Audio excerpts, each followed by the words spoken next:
હોવાની વાત નથી, આપણે તો ભરવાનો દીકરો કદાચ 50 લાખ કોઈ ને કે 5 લાખ હોય, આપણે ઈમાનદારી દેવા વાળા જ છીએ. સમજી ગયા? દ્વારકા વાળા ઘણું આપ્યું આપણને, આપણી પાસે કંઈ હતું નહીં. અત્યારે ભગવાન થી સારું અને આપણે કોઈ દી પૈસા બાબત જરૂર પડે તેથી કાર્ય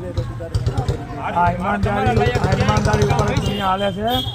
માણસો પણ પડ્યા છે. તમે હિસાબ કરો કે 50,000 રૂપિયા હોય કે 50 લાખ હોય ને તો એ આપણે આપી દેવા પડે ગમે ના હોય. બાકી અત્યારે કોઈ 5 રૂપિયા દેતું નથી. ઘણા બૂથ મારીને વયા જાય છે ઘણી બાબતોમાં. તમે હિસાબ કરો એમાં કે રડવાનું ન હોય પણ ખુશી થવાની વાત છે.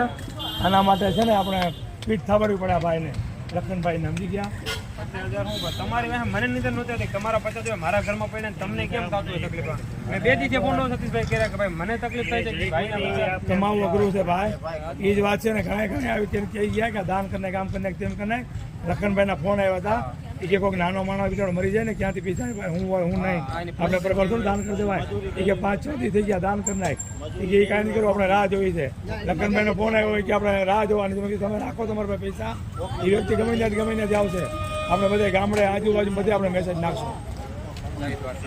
જય દ્વારકાધીશ, જય શ્રી રામ.